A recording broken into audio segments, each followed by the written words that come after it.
Snowridge lay silent beneath a thick blanket of snow, the kind that muffled every sound and softened the sharp edges of the world. Twinkling Christmas lights decorated the town, casting a warm glow that reflected off the icy streets and shuttered shop windows. For most, it was a picture-perfect holiday scene. For Emma Carter, it was a reminder of everything she had lost. Inside her modest veterinary clinic, Emma sat at her desk, staring blankly at her computer screen. The room was cozy, a blend of practicality and small personal touches. A knit blanket thrown over the old couch, a photo frame of happier days, and Luna, her golden retriever, sprawled by her feet. Luna wasn't just a pet. She was Emma's lifeline, the one constant since that fateful Christmas Eve 2 years ago when Emma's husband, Ryan, was taken from her in a car accident. Emma sighed deeply and reached down to stroke Luna's soft fur, drawing comfort from her steady presence. Outside, the wind howled as the forecasted snowstorm rolled in, heavy flakes already piling up against the clinic windows. It was Christmas Eve, a time meant for celebration, but Emma had volunteered to stay on call. She preferred the stillness of work to the emptiness of her house, where memories of Ryan lingered in every corner. The town was eerily quiet, its streets deserted as the storm strengthened. Emma cradled a cooling cup of coffee in her hands, lost in thought. When the clinic phone rang, the sharp sound startled both her and Luna, whose ears perked up as Emma reached for the receiver. "Emma, thank God you're there," a frantic voice blurted out. It was Mark, one of the town's snowplow drivers. "There's a man. He's unconscious. We found him in the woods near Ridge Creek. He's hurt bad." Emma's pulse quickened. The storm had already made most roads impassable, and the woods near Ridge Creek were treacherous in the best conditions. "I'll get there," she said firmly, grabbing her medical bag and tugging on her thick winter coat. With the roads blocked, her truck was useless. She turned to Luna, who stood at the door as if sensing the urgency. "It's up to you, girl," Emma whispered. Luna wagged her tail and pressed her nose to the floor, ready to lead the way. The wind bit at Emma's face as she stepped into the storm, following Luna's confident stride through the deepening snow. The trail was nearly invisible, but Luna seemed unfazed, her instincts guiding them through the icy labyrinth. After what felt like hours, Emma spotted a figure slumped against a tree, barely visible under a layer of snow. The man was unconscious, his dark hair matted with blood from a gash on his forehead. His clothes were soaked, and his breathing was shallow. Emma dropped to her knees, her breath visible in the frigid air. "You're going to be okay," she murmured, working quickly to assess his injuries. As she worked, the man's eyelids fluttered, and he groaned softly. For a fleeting moment, his eyes opened, cloudy and unfocused. He muttered something Emma couldn't quite catch, then slipped back into unconsciousness. She leaned closer and caught 2 words that sent a chill down her spine. "They're after me." Emma worked tirelessly through the night. Her small veterinary clinic transformed into an impromptu medical center. The storm raged outside, hammering against the windows and trapping her and the mysterious man in isolation.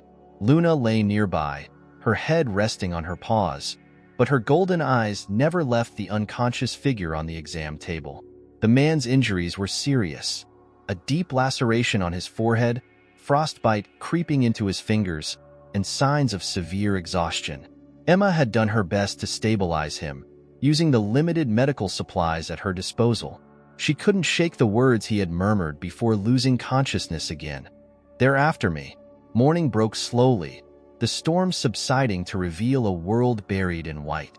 The man stirred at last, his breathing more even. Emma had been keeping a vigil, her coffee cup long empty and her body aching from the long night. When his eyes finally fluttered open, they were a piercing shade of green, glassy but alert. "Where am I?" he rasped, his voice rough from the cold. "You're in my clinic," Emma replied softly, pulling her chair closer to the table. "You were found unconscious in the woods. You're lucky to be alive." The man winced, trying to sit up but faltering. "I can't remember much," he admitted, pressing a hand to his bandaged head. "My name? I don't even know my name." Emma hesitated. "You were muttering something before, about someone being after you. Do you remember anything about that?" He closed his eyes, a flicker of frustration crossing his face. There was a car, headlights, and a fight. I think I was running, but everything's a blur. Emma frowned. His amnesia could be a result of the head injury, but the details he could recall hinted at something dangerous. She decided to call him Daniel, a placeholder name until his identity surfaced. Daniel, she said carefully, you need to rest. You've been through a lot. Over the next few hours, Emma and Daniel settled into a cautious rhythm. She tended to his wounds, and he did his best to piece together fragments of memory. Luna, however, seemed particularly fixated on Daniel. She often sniffed at him curiously and sat protectively at his side, her golden fur brushing against his arm. It was as if she recognized something in him that Emma couldn't see. By the afternoon, Daniel's strength had returned enough for him to shuffle around the clinic.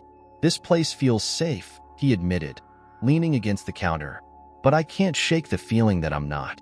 Whoever was after me, they might still be looking. Emma's stomach tightened. Snow was a quiet, close-knit town where nothing ever happened, or so she'd thought. Could it really harbor someone capable of harming a man so severely? As the day wore on, Luna's behavior became increasingly odd.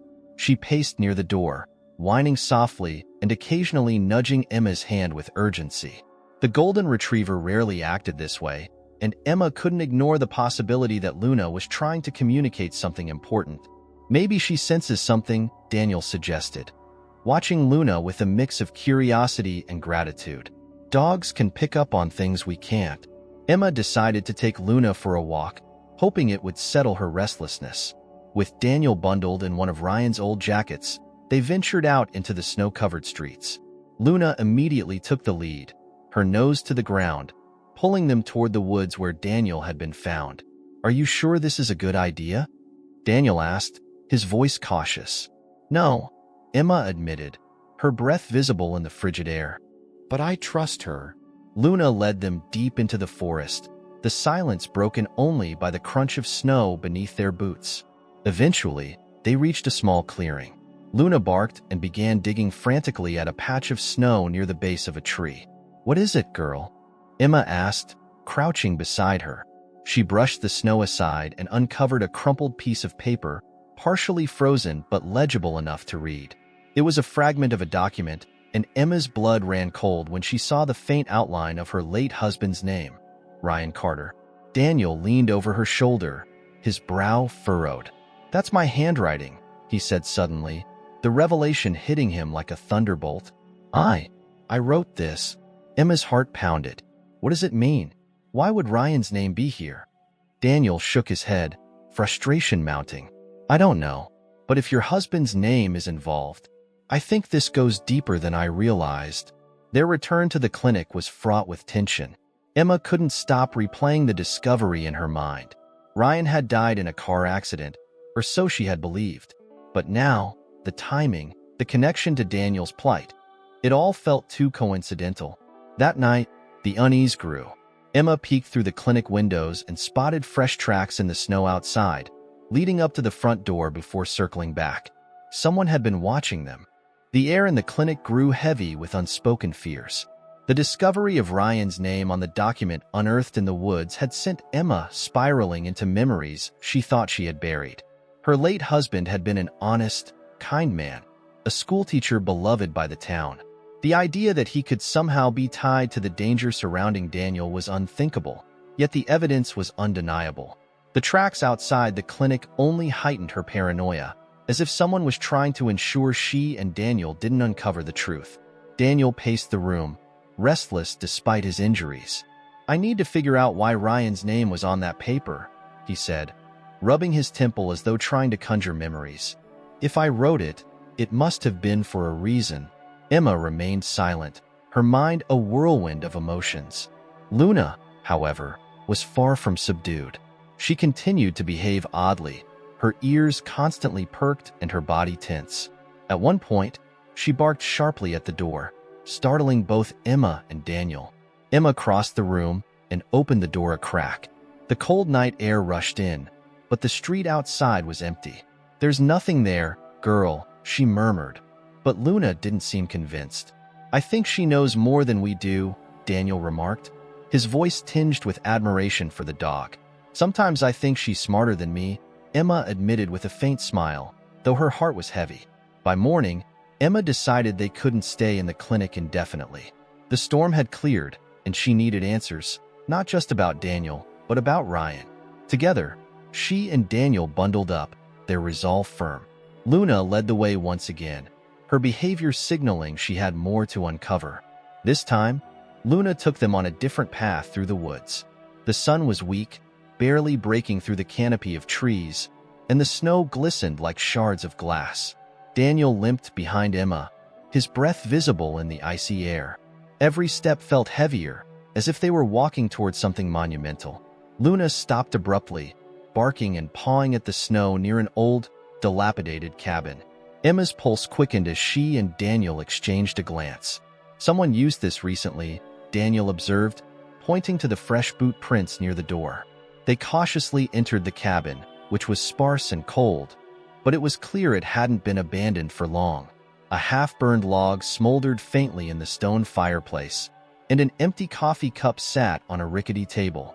Emma spotted a stack of charred papers in a metal bin nearby. Daniel crouched beside the bin, carefully pulling out a piece of paper that had survived the flames. His eyes widened as he scanned the fragment. "This is it," he said, showing it to Emma.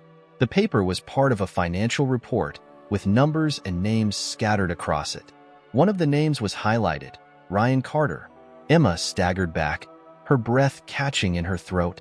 "Why would Ryan be on a financial document like this?" she whispered. Daniel shook his head. "I don't know yet, but this connects him to whatever I was investigating." The moment was shattered by the sound of footsteps crunching in the snow outside. Daniel's head snapped up, his instincts honed from years in his line of work. "We're not alone," he said, pulling Emma toward the back door. Luna barked furiously as the front door creaked open. Through the small, grimy window, Emma caught a glimpse of a shadowy figure entering the cabin. They didn't have time to wait. Daniel ushered her and Luna outside, leading them into the dense woods. They moved as quickly as they could, the snow slowing their steps. Behind them, Emma could hear the faint sound of pursuit. Heavy footsteps, voices calling to one another. "They're looking for us," Daniel said, his voice grim. "They know we found something." Luna, ever vigilant, stayed ahead, guiding them through the maze of trees. Emma's heart pounded as the realization sank in. This wasn't just about Daniel anymore. Whoever these people were, they were willing to go to extreme lengths to silence anyone connected to this mystery.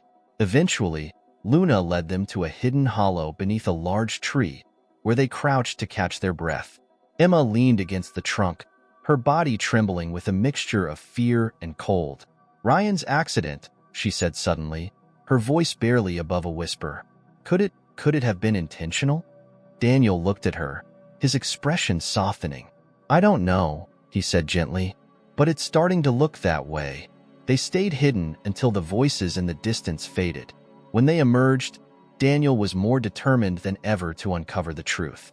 "We need to get to the bottom of this," he said. "Whoever these people are, they're covering up something big. And Ryan, he's at the center of it." Back at the clinic, they sifted through the clues they had collected. Daniel's memories began to surface in fragments. A conversation about insurance fraud, a company on the verge of collapse, and a whistleblower, Ryan Carter. Emma listened in stunned silence as Daniel pieced together what he could. Ryan had uncovered a fraudulent scheme involving millions of dollars, and his discovery had made him a target. Emma felt a swell of anger and heartbreak. Ryan had died believing he was protecting his family, but his sacrifice had gone unnoticed until now. "We can't let them get away with this," she said, her voice steady despite the storm raging inside her. The revelation of Ryan's role as a whistleblower had shifted everything. Emma's grief, long entangled with guilt and helplessness, transformed into a fiery determination to uncover the truth. Daniel's resolve mirrored hers. This was no longer just about his survival, but about exposing the conspiracy that had taken so much from them both. Luna, ever vigilant, seemed to sense the stakes, her golden eyes sharp and attentive as she shadowed their every move. The clinic was no longer safe. The tracks outside and the presence in the woods proved that whoever was behind the scheme was aware of Emma and Daniel's involvement. They needed evidence, solid, undeniable proof to bring the culprits to justice. That meant returning to the cabin, despite the risks. "We don't have a choice," Daniel said, slipping a flashlight into his pocket as he prepared for the freezing trek back to the woods. "If we don't act now, they'll erase whatever's left." Emma nodded, pulling on her thickest coat. Her heart raced with fear, but her resolve was unshakable. Luna wagged her tail slightly, sensing the tension, but ready to lead them again. The journey back to the cabin felt like stepping into a trap. The woods were eerily silent, the kind of quiet that made Emma's skin prickle. Every crunch of snow beneath their boots sounded too loud. Every shadow seemed to move. They reached the cabin as the last light of day faded, casting the structure in a pale, ghostly glow. Inside, the air was colder than before, the fireplace now a dark shell of ash. They moved quickly, sifting through what remained of the documents. Daniel worked methodically, his gloved hands brushing aside charred edges to reveal fragments of incriminating information. Emails, financial ledgers, even a list of names. "Here," he whispered, pulling out a file that had been hidden under the floorboards. "This has everything. Bank transfers, falsified claims, and look." He pointed to a signature scrawled at the bottom of one of the documents. Emma's breath caught. It was the name of someone she knew. Harold Grayson, a well-respected businessman in Snorridge and a close friend of Ryan's. "Harold," Emma whispered, her voice trembling. He wouldn't." Daniel's jaw tightened. "People can hide a lot behind a friendly face," he said darkly. "And if he's involved, he's dangerous." The sound of footsteps outside snapped them both into action. Luna growled low in her throat, her body tense as she faced the door. Emma's pulse thundered in her ears as she realized they were cornered. "We need to get out of here," she hissed. But it was too late. The door burst open, and two men entered, their faces partially obscured by scarves. One of them held a gun, the barrel glinting in the faint light. "End of the line," the man said, his voice rough and cold.